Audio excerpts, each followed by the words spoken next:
Olá pessoal, sejam muito bem-vindos a mais um podcast com o Brigadeiro. Leve alegria, leve um brigadeiro com você.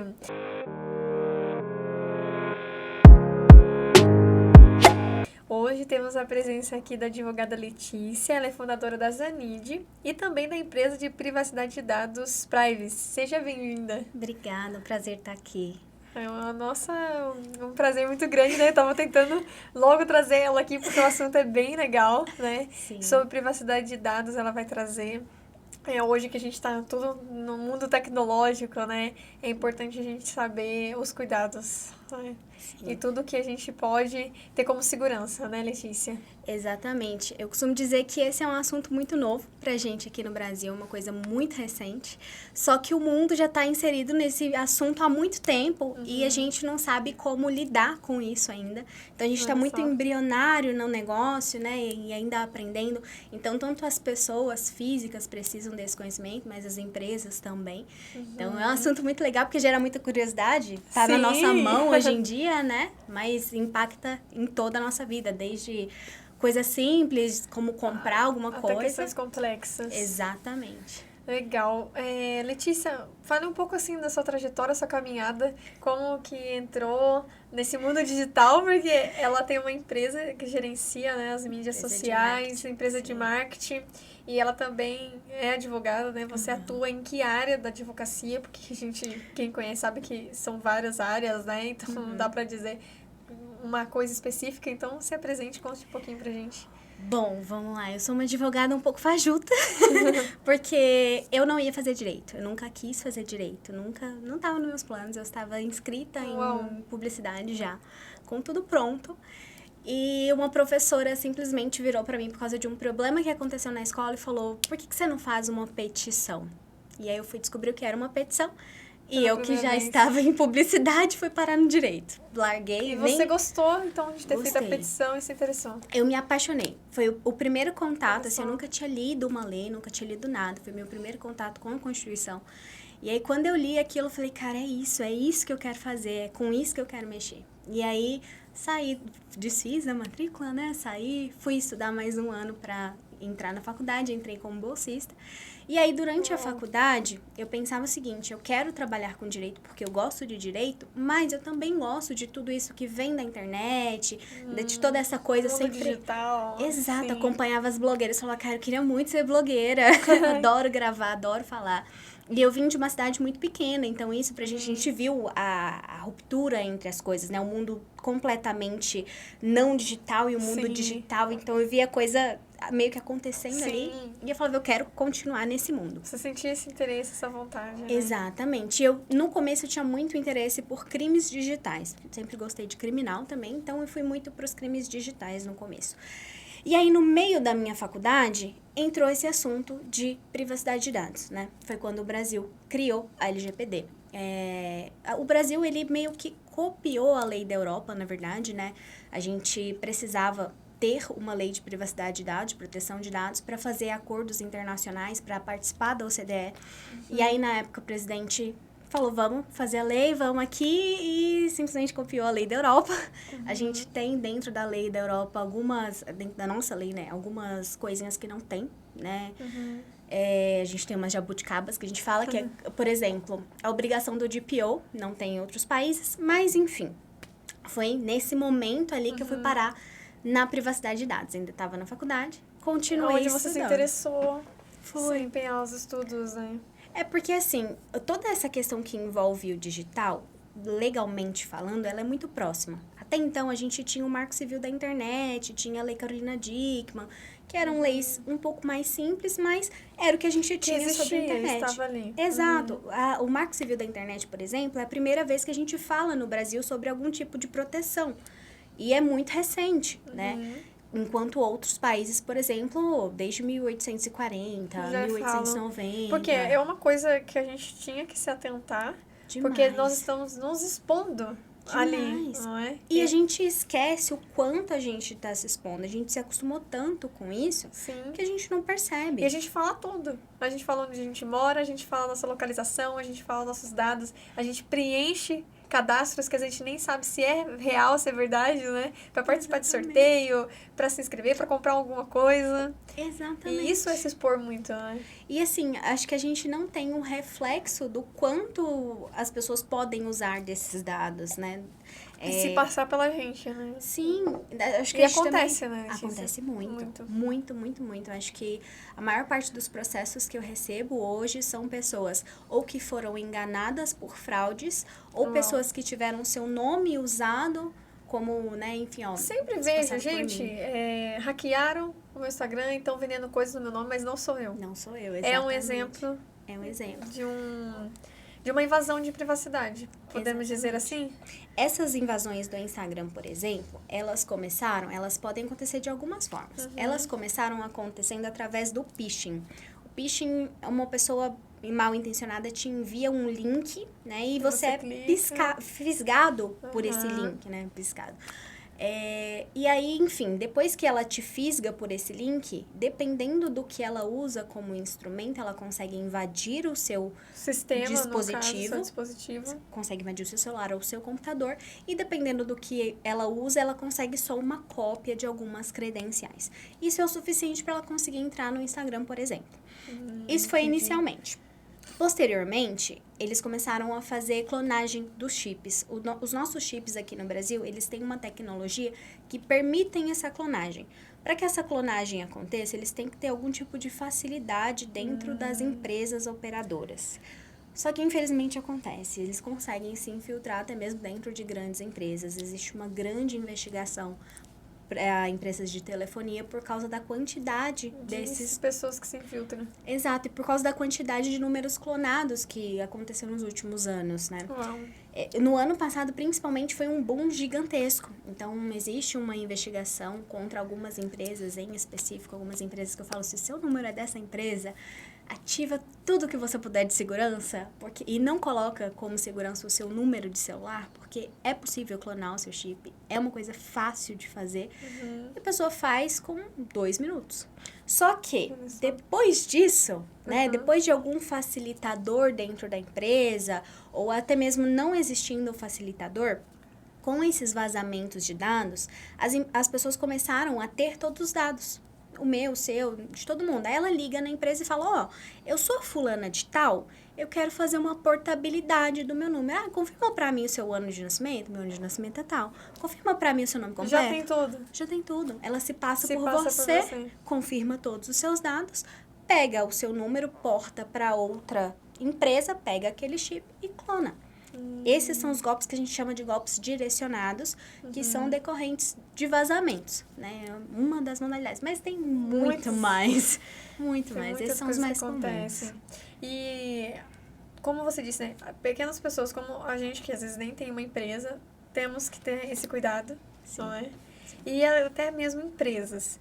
Qual que seria, assim, a sua sugestão, a sua indicação pra gente que tá assistindo o podcast, que a gente tem lá a nossa rede social e pode passar por isso, ou às vezes a gente quer pôr alguma coisa à venda ali, ou tem um móvel usado, não sei, coisa do dia a dia, sabe? Pessoa que tem rede social só pra ter mesmo, que pode passar por esses problemas, porque a gravidade pode ser muito grande, né, Letícia? Pode ser imensurável, de repente você... talvez, não sei, se passar por você, ainda cometer um crime e essa culpa vir sobre você. Acontece, não acontece? Acontece demais. Eu tenho alguns processos, inclusive de pessoas que foram acusadas de estelionato e, na verdade, outra pessoa estava se passando por ela. Então, assim, primeira coisa, olha, eu acredito, eu descobri, meu documento eu perdi, eu tenho alguma ideia de que alguém tem os meus dados, né? Eu recebi um e-mail falando que houve um vazamento de dados. Faz um boletim de ocorrência. Primeira coisa, quando você acha que a outra pessoa tem acesso a dados seus. Mas, assim, é importante que você tenha alguma evidência de que realmente a pessoa prove, tem. Né? Exato. Perdeu o documento? Faz, né? Porque se você perdeu... Existem muitas fraudes bancárias, por exemplo, que são feitas com documentos encontrados na rua. Sim. Uau. Eu acho que muitas pessoas não sabem que podem fazer um boletim de ocorrência. Sim, o boletim de ocorrência é uma coisa muito simples de fazer. E pode fazer digital online. Exatamente. principalmente essa questão de perda de documento, ele só faz online hoje. Eu fiz isso. Eu fiz online. Uma vez que eu esqueci meu documento dentro do Uber. Acontece. Na hora eu já cheguei em casa, já coloquei que eu tive perca de documento por medo, não sei. Pode ser Uber, pode ser outra pessoa que ia entrar e não ia avisar o Uber que viu meu documento e pegar, né? Exatamente. E aí, assim, a partir do momento que você tem um boletim de ocorrência e acontece alguma coisa, você consegue no processo e falar, olha, não é meu, não fui eu, né? Outra pessoa pegou. A gente, quando tem esse boletim de ocorrência, é muito mais simples. É quase certeza que a pessoa não vai ter consequência, que ela vai conseguir demonstrar que não foi ela. Passando dessa fase, pra gente que tem um celular, que tem uma rede social, o que eu tenho indicado muito hoje é ativar a autenticação de 2 fatores, por meio de aplicativo. A gente tem algumas opções de autenticação lá, se você entrar, você vai ter SMS, WhatsApp, e-mail. Não recomendo que faça nenhum desses 3. Todos eles são coisas que é possível que a pessoa, por exemplo, com a clonagem... Exato. Com a clonagem, ela altera e a maioria dos golpes acontece assim. Com um aplicativo, você vai ter um aplicativo instalado no seu celular que te fornece um código cada vez que você vai entrar novamente na sua rede social, por um dispositivo que não é utilizado normalmente. Então, você trocou de celular, ele vai te pedir o código de novo. Então, só a rede social que tem esse código que foi gerado dentro do aplicativo consegue ter acesso. E aí, eu indico muito o Duo Mobile ou o Google Authenticator, que são ferramentas, né, super seguras. Que você instala... E você faz essa ligação entre a sua rede social. Exatamente. Tem alguma rede social que não entra ou todas? A grande maioria delas entra. Instagram, Google, Facebook, TikTok? Maioria. Até sites, assim, por exemplo, o eBay, Amazon, todos eles. Hoje dá pra fazer bastante coisa. Quando você entra no aplicativo, você vê que tem, assim, uma infinidade de opções. Opções que a gente nem usa no Brasil, por exemplo. Mas eles fazem Então, bastante isso coisa. já evita que essas pessoas possam hackear, por exemplo, a nossa conta? Sim, porque assim, a partir do momento que você tem essa autenticação ativada, que você está cumprindo os métodos de segurança, se acontece alguma coisa, né, se a pessoa eventualmente consegue invadir, a responsabilidade ela não é mais sua. Você fez todos os métodos de segurança. Ela passa a ser do fornecedor daquele serviço. Do Instagram, do Google, do serviço que estiver sendo utilizado ali, sabe? Então, assim, pode acontecer? Pode. Existem casos de autenticação falhar. Tem alguns processos que a gente demonstra essa falha de autenticação. Mas, a partir desse momento, a responsabilidade não é mais sua. A empresa te deve uma indenização por isso. Se você tiver algum prejuízo, vai ser ressarcido por ela, né? Se você deixar de vender, vai ser ressarcido por ela. Então, a partir desse momento, você fez tudo que você podia para ter segurança. O que estava ao seu alcance. Exatamente. Então, para aquela pessoa que só tem a rede social, o mais indicado, então, é que abaixe esse aplicativo. Exatamente. Depois eu vou até pedir o nome certinho e coloco lá na descrição. Eu até tenho um vídeo sobre isso, ensinando no aplicativo mesmo como que cadastra. Se você quiser, passo para vocês. E aí, fantástico. E se a pessoa te acompanhar, você já chegou a dar dicas de alguma coisa assim? Sim, cita? eu dou dicas o tempo inteiro. Então, tô o tempo inteiro depois falando a gente vai de invasões. O contato da Letícia para vocês acompanhar tudo e estar por dentro e não correr nenhum risco, né, Letícia? Porque às vezes a gente acha que não vai acontecer com a gente. Exato. Mas depois a gente deixa pra lá e depois que acontece a gente se arrepende. Por que eu não fiz aquilo lá? Era tão simples, não demorava muito. E assim, aconteceu. Preciso resolver. Eu também dou dica de como resolver. Então, a gente dá a dica completa.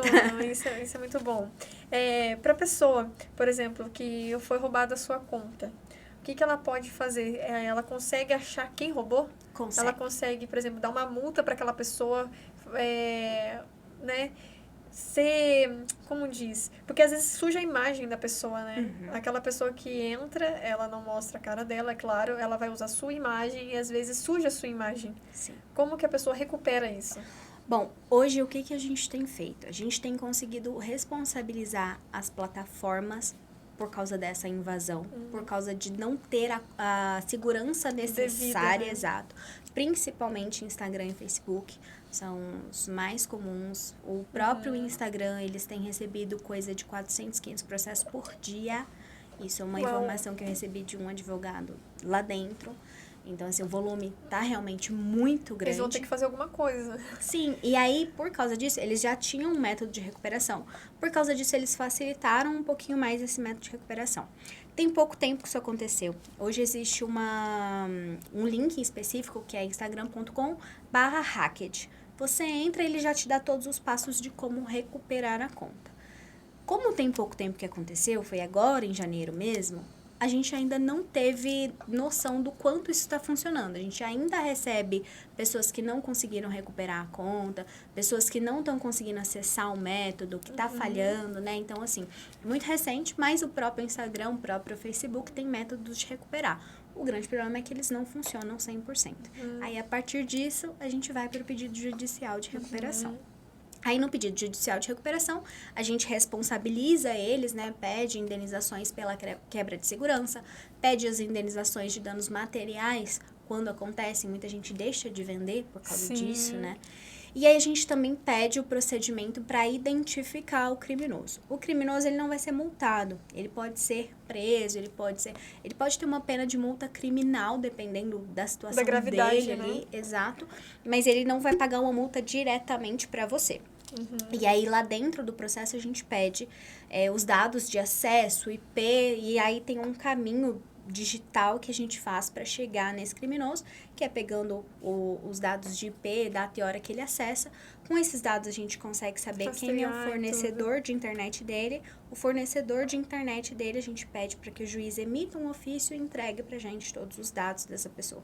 Então, ó, essa pessoa acessou o seu Instagram aqui, ela estava na Avenida Paulista, no número tal, o plano de internet dela é esse, da empresa X, o nome dela é esse, o CPF dela é esse. Ah, tem uma pessoa... todo esse dado. Exato. Tem uma pessoa que veio aqui e usou o meu Wi-Fi. Você vai ser responsabilizado. Então, assim, até na hora de compartilhar o seu Wi-Fi dentro da sua casa, toma cuidado. E se for um estabelecimento que tem Wi-Fi aberto? Por exemplo, é um restaurante.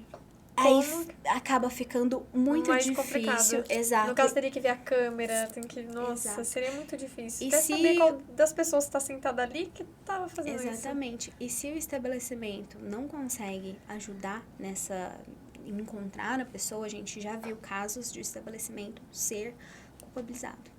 A gente teve casos de um crime que aconteceu dentro de um hospital. Aparentemente foi um servidor do hospital, só que o hospital tem milhares de funcionários. Não conseguiram descobrir quem era. O hospital acabou pagando pelo dano. Infelizmente. Então, até para quem tem estabelecimento com Wi-Fi grátis, parece que é muito beneficente. Exato. Pode acabar sendo culpado por uma coisa que é uma outra pessoa de má índole, né? Com má intenção. Foi ali justamente para usar para cometer isso, né? Eu não sei se vocês já perceberam, toda vez que a gente vai num estabelecimento que é um pouco maior, ele pede um cadastro. Sim. É exatamente para isso. Eles conseguem determinar quem foi a pessoa que utilizou naquele momento. Então, você precisa fazer um cadastro por segurança. Tem muito transporte de ônibus, quando eu pego e tudo mais, que pede esse cadastro. Muitos lugares, agora eu entendi. Sim. Justamente por essa segurança. Também por segurança, mas assim, é um tipo de rede que não é recomendado que se use. É um tipo de rede que outras pessoas conseguem invadir. É um tipo de rede que tem uma segurança muito baixa. Então, pode invadir e entrar no seu celular, dispositivo, exatamente. Dispositivo. Tanto que assim, quando você vai entrar, o seu próprio celular já te fala, essa rede tem segurança baixa. Se você parar para reparar, porque às vezes a gente tá tão no automático, o celular mesmo aparece mesmo. Essa rede tem segurança baixa. Se você já entra e entra num aplicativo de banco, dependendo do banco, ele não vai deixar concluir. Porque ele sabe que aquela rede é uma rede de exposição. Seus dados, a partir daquele momento, como é uma rede aberta, eles estão expostos. Então, é uma rede que a gente também não recomenda que se utilize. Sim. Assim, e usar aplicativo de banco? Pode acontecer da pessoa invadir o meu dispositivo e mexer no meu aplicativo de banco sem saber o meu login e minha senha do banco? Então, qual que é o grande problema? A gente costuma ter esses dados salvos. Né? A gente, por exemplo... É bom, então, que não se tenha. Toda vez que você faça, desde o início, sempre. Porque, assim, dependendo do seu celular, a qualidade da segurança dele, ele também já é maior. Alguns modelos têm segurança assim, implacável. O iPhone é um deles. A segurança do iPhone é implacável. É possível quebrar a segurança do iPhone? É muito difícil, mas a gente sabe de alguns casos que já aconteceram. Não pelo iPhone em si, porque a estratégia da pessoa é muito boa, né? Ela tá, por exemplo, dentro de uma rede que ela conseguiu acessar o seu dispositivo. No iPhone isso já é muito difícil, mas suponhamos que ela tenha conseguido. Aí ela vai e consegue espelhar a sua tela. E por um acaso você entra no seu aplicativo de banco. E ela percebe o movimento que você está fazendo, ela vê a senha que você digitou, né? Tem várias formas da gente acompanhar como acontece um crime. Tem várias formas de se cometer um crime. Dependendo do dispositivo, é muito mais difícil. Um dispositivo com um antivírus é muito mais difícil de se invadir, né? O iPhone realmente é um dos mais difíceis de invadir. Isso, seguindo a lista, iPhone, Samsung, e aí vai cada vez mais caindo, mas depende muito do dispositivo, mas ainda assim é possível. E muitas vezes, quando a pessoa é mal intencionada e tá perto de você, às vezes ela vai estar ali assim, ó, vendo o que você tá digitando pra tentar. Então, depende muito. Tipo assim, ela sabe que ali tem um ponto de Wi-Fi aberto. É uma modalidade de crime que a gente conhece também. Aqui tem um ponto de Wi-Fi aberto. Então, eu vou ficar aqui espionando o que as pessoas estão fazendo. Outra coisa que é muito engraçada e as pessoas não imaginam. Alguns dispositivos de fone, carregadores, eles permitem acesso ao seu dispositivo à distância. Então, eu tenho um fone com fio que eu comprei numa banca X e esse fone, ele permite que uma pessoa à distância entre no meu dispositivo. Uau. É uma tecnologia um pouquinho mais diferente, mas ela acontece e acontece muito com dispositivos falsificados. Fone, carregador, tudo falsificado. Então tá, você comprou ali na banquinha que tá vendendo. A pessoa, o fornecedor desse dispositivo, ele já sabe que esse dispositivo está ali implantado. Sim. Então, ele vai ficar próximo para tentar invadir esse dispositivo. É um tipo de crime que aqui no Brasil não é tão comum, mas a gente tem esses dispositivos aqui no Brasil. Começar a crescer, né? Exato, e as pessoas ficam perto, tentam fazer a invasão. A invasão, ela é uma tentativa e erro. Em todo tipo de dispositivo. Até mesmo nas maiores empresas do mundo. Ela é uma tentativa e erro. A pessoa vai tentar uma vez, ela não conseguiu ali, ela vai tentar outra vez. Ela vai tentando até conseguir. Quanto mais você der possibilidades para que ela realize aquela invasão, mais fácil fica. Vai sendo, né? Exatamente. Nossa, interessante. A gente vai pensando, quem tá assistindo aí, meu Deus do céu. A cabeça vai borbulhando. Já vai borbulhando. E assim, eu vou falando, às vezes eu me sinto num cenário de ficção, porque eu imagino que para as pessoas é muito difícil imaginar isso. Essa gravidade que pode acontecer. Pode acontecer. Por exemplo, se eu perder meu celular e a pessoa consegue descobrir minha senha e a gente deixa tudo salvo, esse é o perigo. De deixar tudo salvo no celular. Exatamente. Já era. Nós tivemos uma cliente que perdeu um celular em uma festa. A gente acredita que, como não teve quebra no próprio celular, o celular foi encontrado depois. Como não teve quebra no próprio celular, a gente acredita que a pessoa estava próximo, observando a senha dela, quando ela digitava. Pegou o celular, com a senha dela, conseguiu entrar no banco e tirar todo o dinheiro que ela tinha. Meu Deus. Imagina o coração dela. Imagina o coração. E ela conseguiu recuperar? Conseguiu recuperar. Nossa, graças a Deus. E conseguiu descobrir a pessoa para todo esse processo? Não, até agora não. A pessoa até agora não, ficou difícil. O celular foi encontrado, não foi encontrado em posse da pessoa. Mas que bom que ela conseguiu recuperar. Sim, pelo menos. Ela precisou de ajuda. Sim. Com certeza. Ela precisou que vocês entrassem em ação e tudo mais, né? Teve delegacia antes, teve processo, teve procedimento contra o banco, né? Enfim, tem toda uma gama de coisas que acontece. É sempre bom, no caso, especificar, né? Que a pessoa busca ajuda. Sim. Não tenta resolver sozinha e esperar o tempo, né?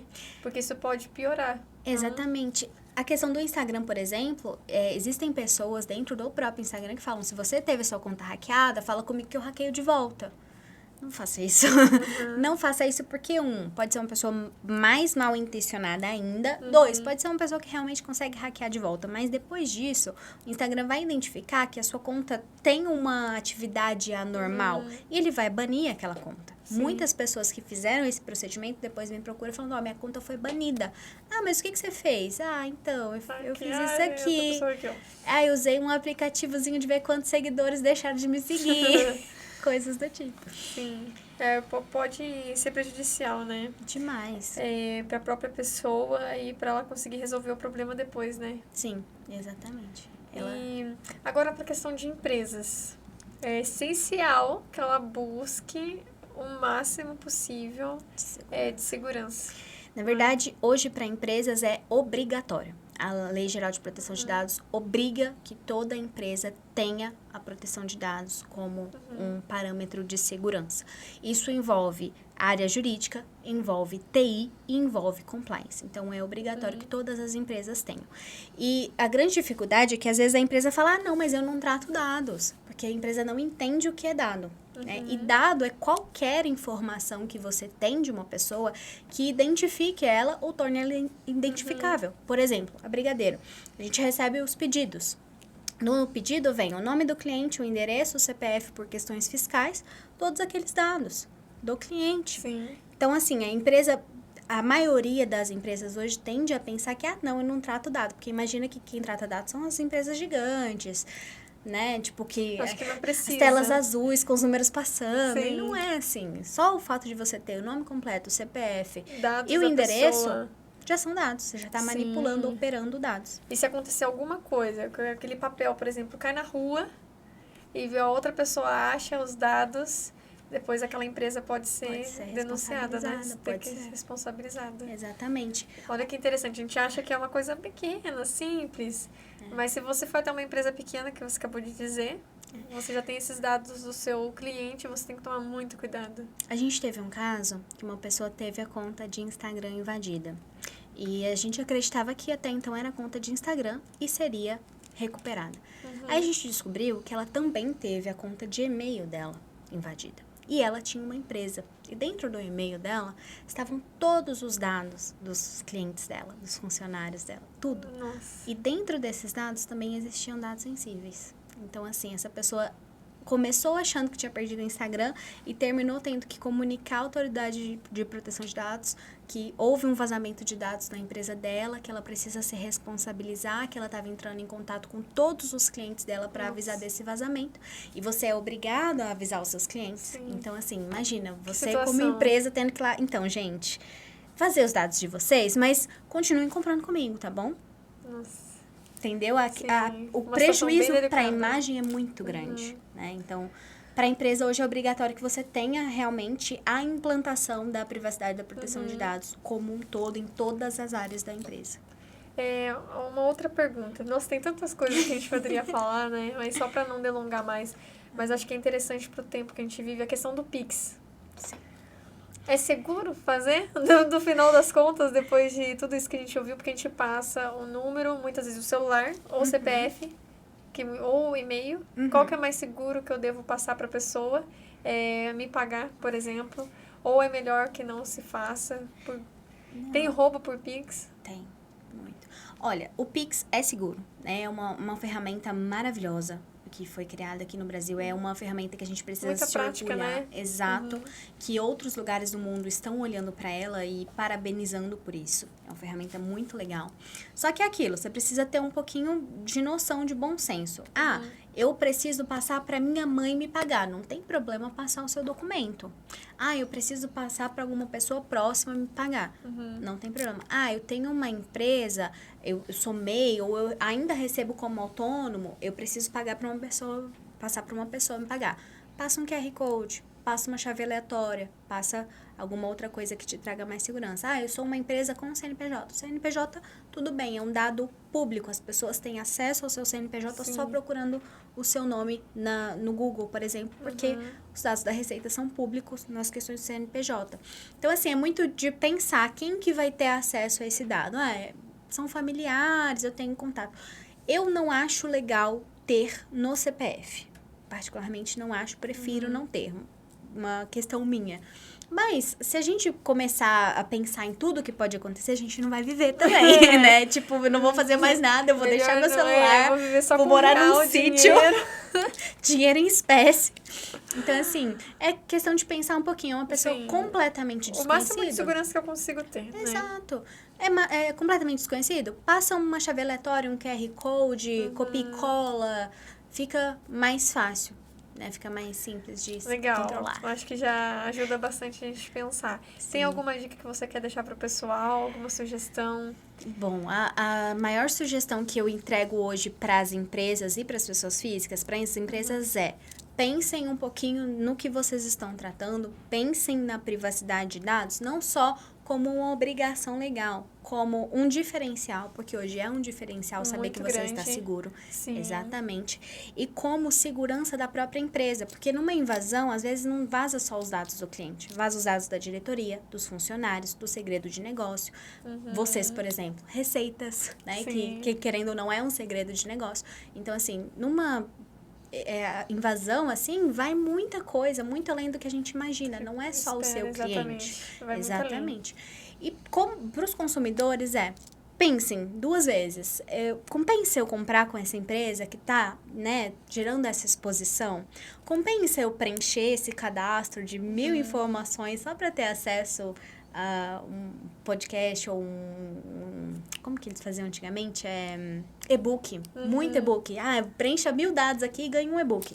Compensa você preencher? Será que é seguro? Exato. Não existe almoço grátis. Em lugar nenhum, nunca. Então, assim, se você não está pagando pelo produto, seus dados são pagamento. Os dados hoje, eles são um ativo, né? Então, assim... A pessoa pode passar por você. Exato. Pensa bem no que você está preenchendo e prefira comprar com empresas que pensem na segurança. Porque é uma questão de segurança pessoal. Hoje em dia é uma questão de segurança literalmente pessoal. Porque a partir do momento que uma pessoa mal intencionada tem o seu endereço, ela pode te fazer mal. Exatamente. Entendeu? E até mesmo para a empresa pensar nisso também, né? É um grande diferencial como empresa traz essa segurança para seus clientes. Uma dos pontos que a lei traz pra gente é que a gente não pode coletar dados além do necessário. Então, assim, eu preciso realmente fazer um formulário com 1000 perguntas diferentes para entregar, para ter esse lead? Não preciso. O que eu preciso para ter o lead? O mínimo necessário para eu estar dentro da lei.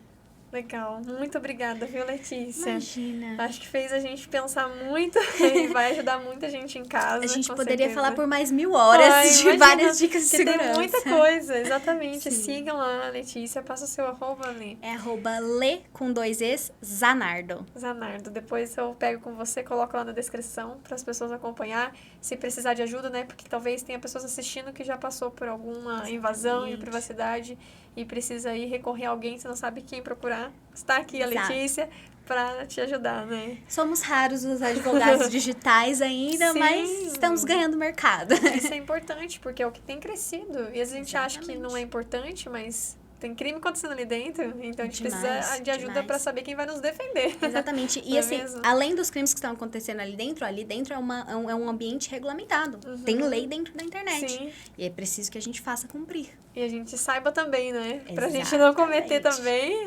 erros e achar que tá tudo bem. Exatamente. Obrigada, viu, Letícia? Eu que agradeço, foi um prazer imenso. Foi um prazer para nós também. Você que gostou, compartilhe para que outras pessoas saibam dessa informação, comecem a cuidar com segurança aí das suas redes sociais. Deixa seu comentário e até o próximo podcast. Leve alegria, leve um brigadeiro com você.